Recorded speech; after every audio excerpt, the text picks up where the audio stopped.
قال النبي صلى الله عليه وسلم بعثت لأتمم مكارم الأخلاق أو كما قال رسول الله صلى الله عليه وسلم صدق الله العلي العظيم وصدق رسوله النبي الكريم ونحن على ذلك لمن الشاهدين ومن الشاكرين والحمد لله رب العالمين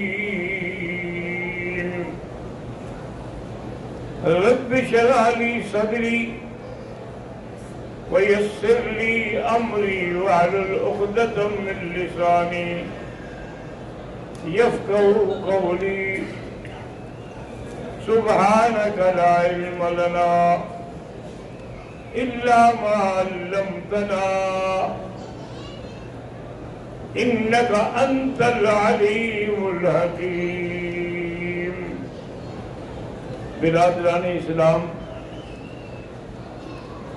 کل چونکہ شدید بارش تھی اور راستے بند تھے تو میں نے بھائی احمد سے باقاعدہ رابطے میں رہا اور وہ بھی بیچارہ کو 2-3 گھنٹے اسی بارش میں نیچے کھڑا رہا کہ شاید ایک کھول دیں لیکن انہوں نے کہا کہ جی یہ نہیں کھلے گی.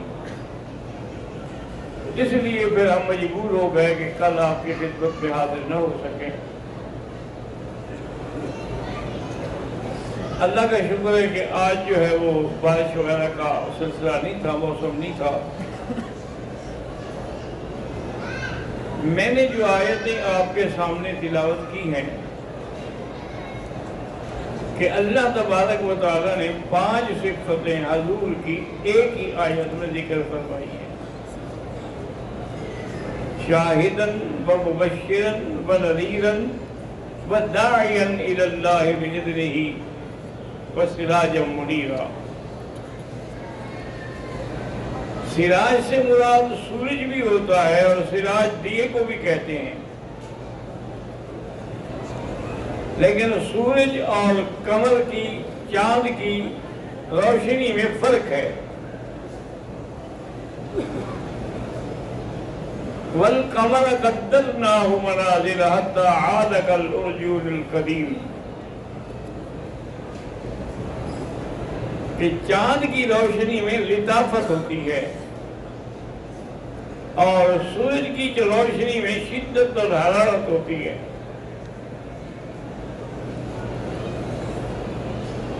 تو اللہ تبارک و تعالیٰ نے دونوں صفتیں حضور کی فرمائی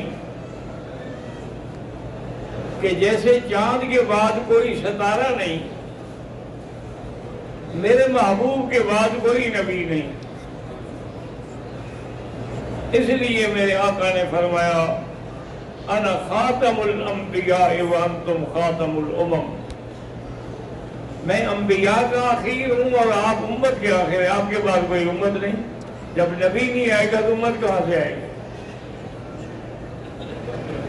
انا خاتم النبیین لا نبی بعدی.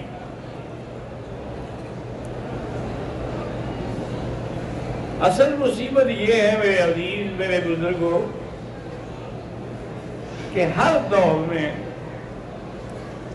ایسے باطل فرقے پیدا ہوئے ہیں کہ آدمی تصور بھی نہیں کر سکتا. ایک عورت نے نبوت کا دعویٰ کر دیا کہ میں بھی نبی ہوں. جب علماء اس کے پاس گئے انہوں نے کہا اللہ کی بندی تم کیسے نبی ہو گئی؟ انہوں نے کہا کیوں؟ انہوں نے کہا حضور نے فرمایا کہ انا خاتم النبیین ولا نبی بعدی. انہوں نے کہا لا نبی ہے نا، لا نبی تو نہیں ہے کہ میرے بعد کوئی مرد نبی نہیں آئے گا. یہ تو نہیں ہے کہ عورت بھی نہیں آئے گی. تو اس لیے باطل فرقے جتنے ہیں وہ کوئی نہ کوئی بات بنا کے امت کو گمراہ کرتے ہیں. خیر اچھا ہوا کہ اس عورت کا پھر ایک اور تھا مدعی نبوت کا، اس سے شادی ہو گئی تو اس کی نبوت ختم ہو گئی۔ اسی طرح مسیلمہ بن الکذاب دیکھیں، اس نے حضور صلی اللہ علیہ وسلم کو باقاعدہ خط لکھا کہ جی آپ ایسا کریں کہ آپ اپنے بعد جب آپ کی وفات ہو جائے تو پھر مجھے نبی مان لیا جائے۔ حضور پاک نے فرمایا کہ تم بڑے جاہل ہو، میری نبوت تو قیامت تک کے لیے ہے، میں کیسے اپنے بعد کسی اور کو نبی بنا لوں؟ صحابہ جو ہیں وہ خلیفے تو بن سکتے ہیں لیکن نبی تو نہیں بن سکتے۔ تو یہ امت اتنی گمراہی میں پڑی ہوئی تھی کہ اللہ کے گھر کا طواف کرتے تھے بغیر کپڑوں کے، اور پھر فخر کرتے تھے ساتھی میں بیٹھ کے کہ میں نے اتنی عورتوں سے زنا کیا ہے۔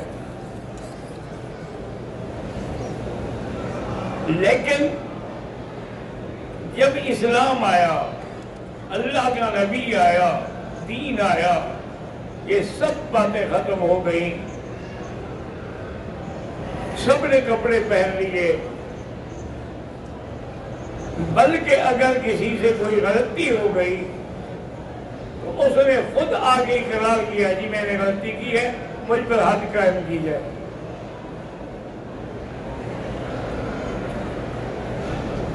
اسی طرح حضور کے سامنے ایک عورت آئی، انہوں نے کہا انی اصبت حدن فاقم ہوں، حضور میں حد کو پہنچی ہوں، مجھے حد قائم کرے۔ حضور نے فرمایا پتہ نہیں تم نے واقعی زنا کیا ہے یا صرف انسان ہے بوسہ دیتا ہے ہاتھ؟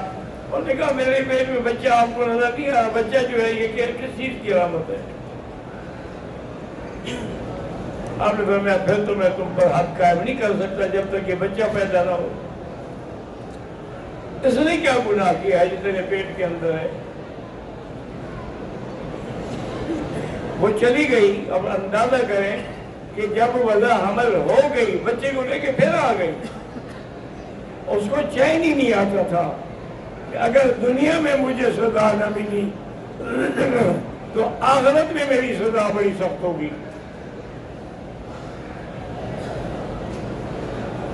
حضور پاک نے فرمایا کہ ٹھیک ہے تیرا بچہ پیدا ہو گیا، لیکن تیرے بچے کو دودھ کون پلائے گا، پالے گا کون؟ یہ جب روٹی کھانے کے قابل ہو جائے پھر آنا۔ وہ چلی گئی، پھر بھی اس کو چین نہیں آتا کہ اگر حد قائم نہ ہوئی اور میں پہلے مر گئی، یہ حضور پر وفات آ گئی تو مجھے تو نجات نہیں ملے گی۔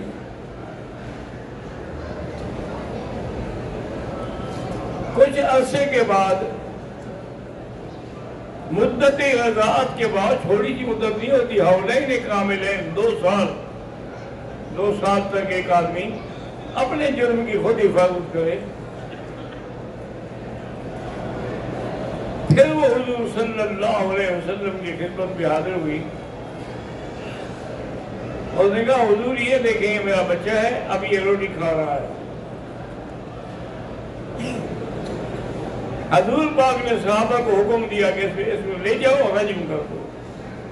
لیکن 2 حد، ایک حد ہے ایک رجم ہے۔ حد کا معنی ہوتا ہے کہ اگر کوئی زانی مرد یا زانی عورت دونوں غیر شادی شدہ ہیں یعنی کنوارے ہیں، انہوں نے زنا کیا ہے تو ان کو حد لگے گی 100 کوڑا۔ اور رجم کا معنی یہ ہوتا ہے کہ اگر دونوں شادی شدہ ہیں یا ایک شادی شدہ ہے اور ایک غیر شادی شدہ ہے تو جو شادی شدہ ہے اس کو رجم کیا جائے گا،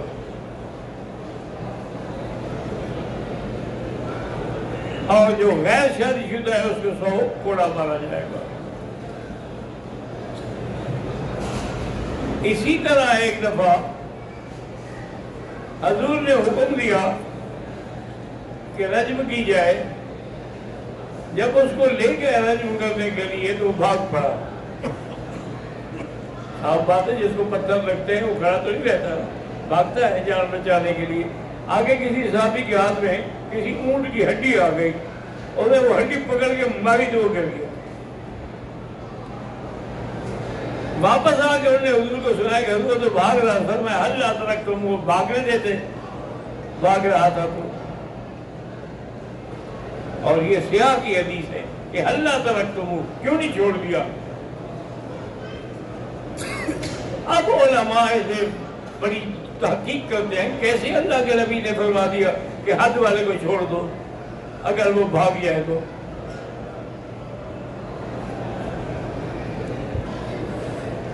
تو اس کے بارے میں انہوں نے تمام احادیث کا مطالعہ کیا، بڑے غور و فکر کے ساتھ وہ اس نتیجے پہ پہنچے کہ جرم جو ہے وہ دو طرح سے ثابت ہوتا ہے۔ ایک اقرار سے کہ بندہ خود اقرار کرے جی میں نے گناہ کیا، اور ایک یہ ہے کہ اقرار نہیں بلکہ گواہوں نے آنکھوں سے دیکھا ہے۔ تو جس کو گواہوں نے دیکھا ہے اس کو تو نہیں بھاگنے دیں گے، بلکہ گڑھا کھود کے یہاں تک اس کو دفن کیا جائے گا، پھر پتھر مارے جائیں گے۔ اور جس نے اس کے علاوہ بغیر کسی ثبوت کے خود اقرار کیا ہے، حتیٰ کہ ایک آدمی آیا اور نے کہا حضور انی اصبت حدن، آپ نے رخ پھیر دیا، وہ ادھر سے آ گیا، حضور میں نے گناہ کیا مجھے حد جاری کریں، آپ نے منہ پھیر دیا، وہ ادھر سے پھر آ گیا، یا رسول اللہ میں نے گناہ کیا ہے مجھے پاک کر دے اپنی زندگی میں۔ حضور نے فرمایا سیدھی بات کرو، واقعی تم نے زنا کیا ہے یا میں سے پیار شیار کیا ہے؟ میں نے کہا نہیں یا رسول اللہ، جو ایک مرد عورت سے کرتا ہے میں وہی کیا ہے۔ تو اس لیے علماء نے کہا کہ اگر ثبوت باللسان ہو، بالاقرار ہو، تو اس کو بھاگنے کا موقع دیا جائے۔ ہو سکتا ہے اس نے کسی خاندان کو بدنام کرنے کے لیے جھوٹی تہمت لگا دی ہو، حقیقت تبدیل نہ ہو، اور جس کا جرم گواہوں کے ساتھ ثابت ہے اس کو نہیں بھاگنا، ان کو باقاعدہ دفن کیا جائے گا۔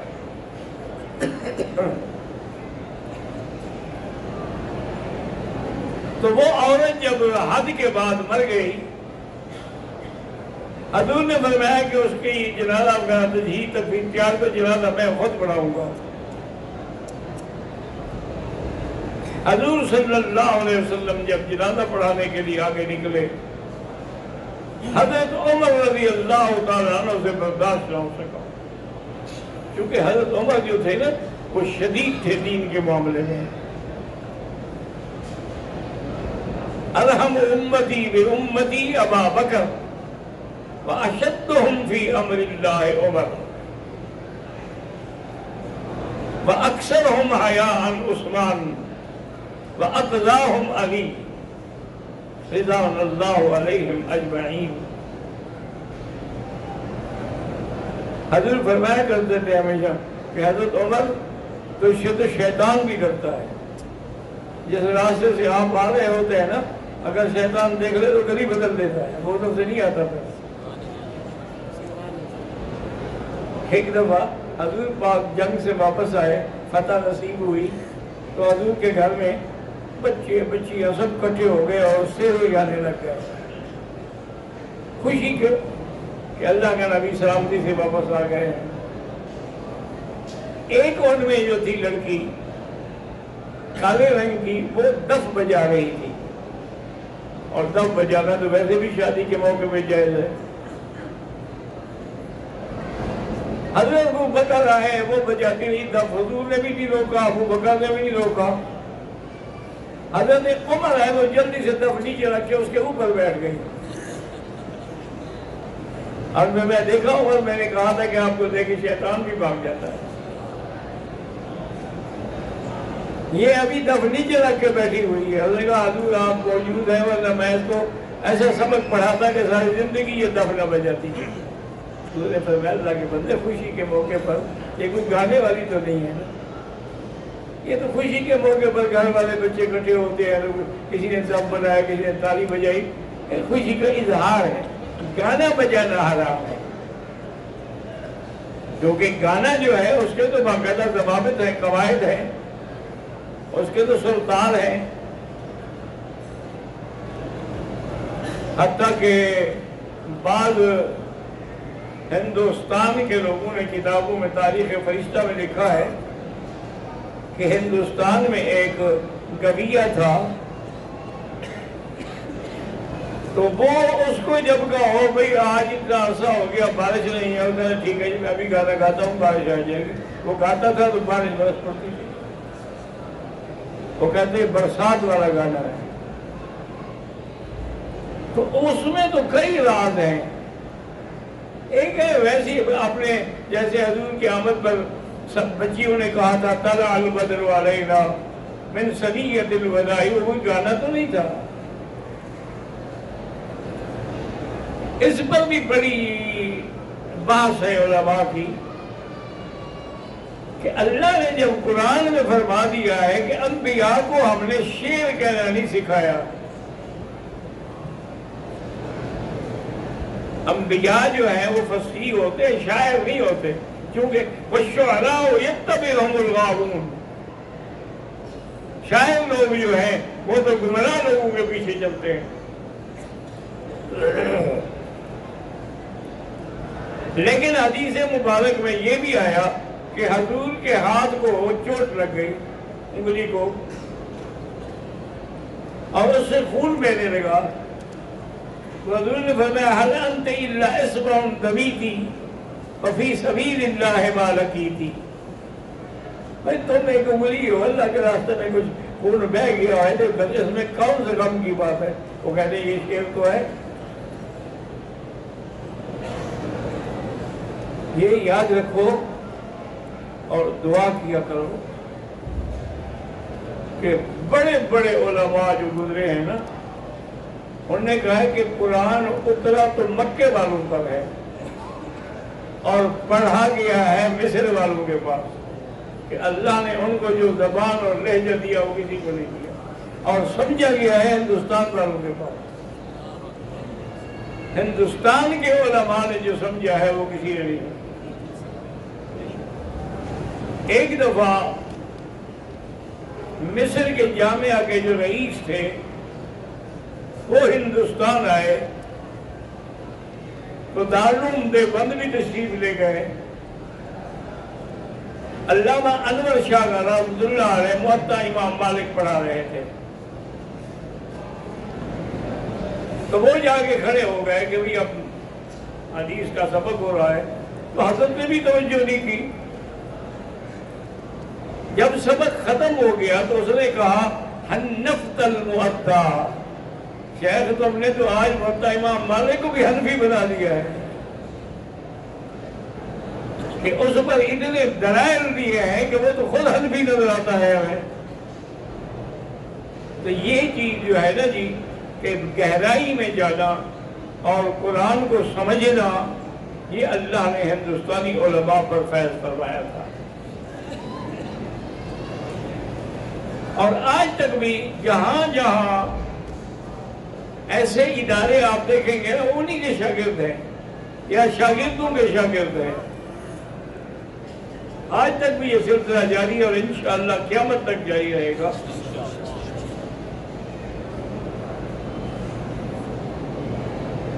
اللہ اکبر۔ تو حضور پاک نے فرمایا کہ اس عورت کے بارے میں کہ میں جنازہ پڑھوں گا، تو حضور جب جنازے کے لیے جانے لگے تو حضرت عمر نے پکڑ لیا۔ حضرت عمر بڑے سخت تھے نا، ہر تصلی علیہا، اس پر جنازہ پڑھو گی جو زانیہ ہے۔ حضور غصے میں آ گئے اور فرمایا کہ تابت توبتن لو قسمت علی 70 من اہل المدینہ لکفتہم، کہ اس نے جو توبہ کی ہے مدینہ منورہ کے اگر 70 گناہ گاروں پر بھی تقسیم کروں تو سب کو بخشا دے گی۔ اس کی ایسی توبہ، گناہ ہوتا ہے لیکن توبہ اگر ہو جائے تو پھر التائب من الذنب کمن لا ذنب لہ، تائب ایسے ہو جاتا ہے جیسے اسے کبھی گناہ کیا ہی نہ۔ لیکن شرط یہ ہے کہ توبہ کے شرطوں کے ساتھ ہو، یہ نہ ہو کہ یا اللہ توبہ یا اللہ توبہ، یہ توبہ نہیں ہوتی، یہ تو مذاق ہے۔ توبہ کا معنی یہ ہے الاقلاع عن الذنب، اس گناہ کو چھوڑ دے، اس جگہ کو چھوڑ دے، پر عزم اللہ یعود الیہ، اور عزم کرے کہ میں پھر کبھی یہ غلطی نہیں کروں گا، اس کو کہتے ہیں توبہ۔ اور اسی طرح توبہ وہ ہے جو آدمی اپنی جوانی میں عقل کے ساتھ کرے۔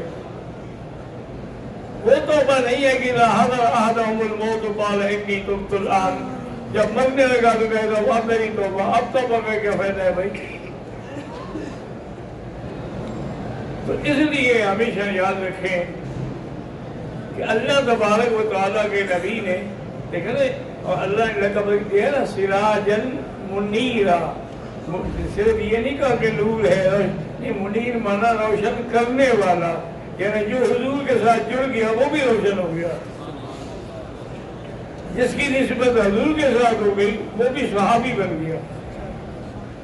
اور صحابی کا مقام کیا ہے کہ لا یمس النار من رآنی ومن رآ من رآنی، حضور نے فرمایا جو میرا صحابی ہے اس کو جہنم کی آگ چھو کے بھی نہیں گزرے گی۔ دعا کریں اللہ ہم سب کو صحیح ایمان نصیب کرے، خاتمہ ایمان پہ ہو، زبان پہ کلمہ جاری ہو، اور حضور پاک کی شفاعت نصیب ہو۔